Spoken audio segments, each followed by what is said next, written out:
I was born in Bogota, Colombia, back in '69. You don't look Colombian. I don't. Oh, yeah, I don't know what... Yeah, that's good. Yeah, I'm glad you said that.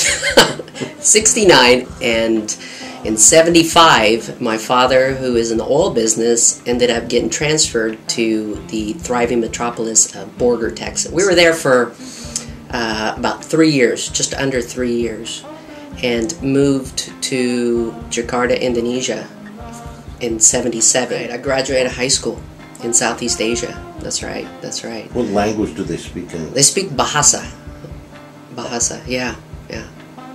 Do you speak Bahasa? You know, my accent is pretty good.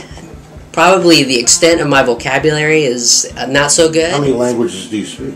3. Well, 2.5. 2.5. Yeah. That's 2.25. Let's be generous. 2.25. Yeah, but I have been using my Spanish quite a lot. In fact, up until the end of last year, last May, because I was teaching here in the district at Caldwell Elementary School. Sure. We were part of a dual language. Yeah, Title I. So I was a dual language teacher. We piloted the dual language program for McKinney, and we started that off.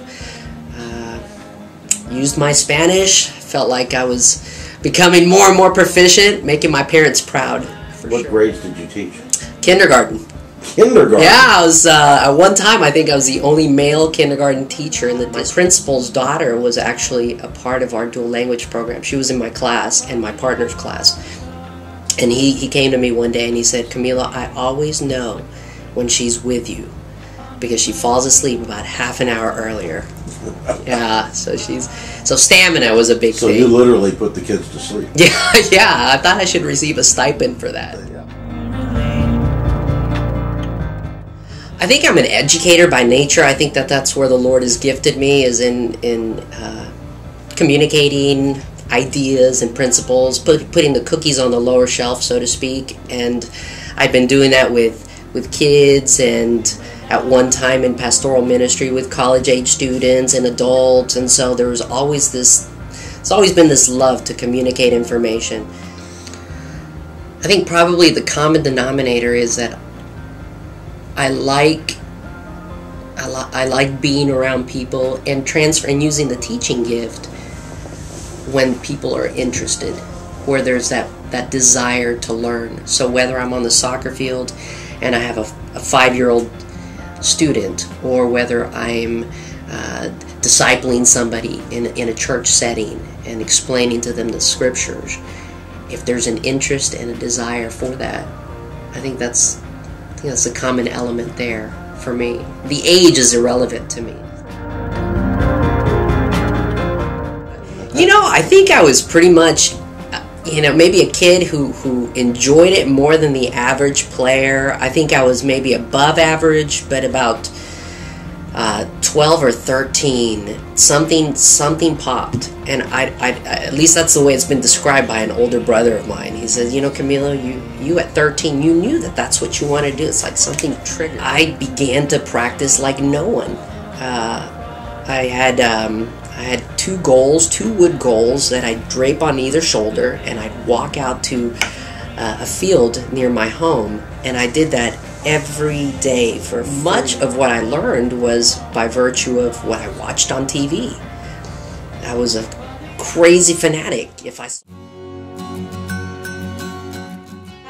had gotten to a place where I was probably working 70, 80 hours a week, and I did that for 4 years straight. And I got 4 kids. I want to invest into my children. I want to be with my wife. I want to have some level of normalcy, and at the same time pursue this career and this thing that I've loved for so long. And I just couldn't do it. I couldn't do it. And good conscience couldn't provide the kind of quality that I wanted to provide. My brother said, "Hey, Camilo, do you realize that you could probably make a little side income coaching camps, doing summer camps?" And so I said, "Really? I'll make up some flyers." And I passed them out one Sunday afternoon or Saturday afternoon over at the Wilson Creek. Okay. Anyway, had 20 people respond to this, and I thought, man, this is amazing. You can make a little side income. that was the beginning of On the Ball Soccer.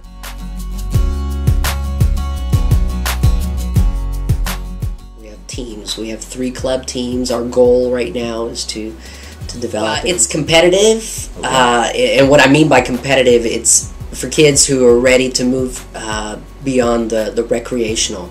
So we're morphing into becoming a club where we're developing our academy, which is teams before age 10, and our select ranks, which is at 10, coached close to 1,000 kids in those 8.5 years. Yeah, it's been terrific. What?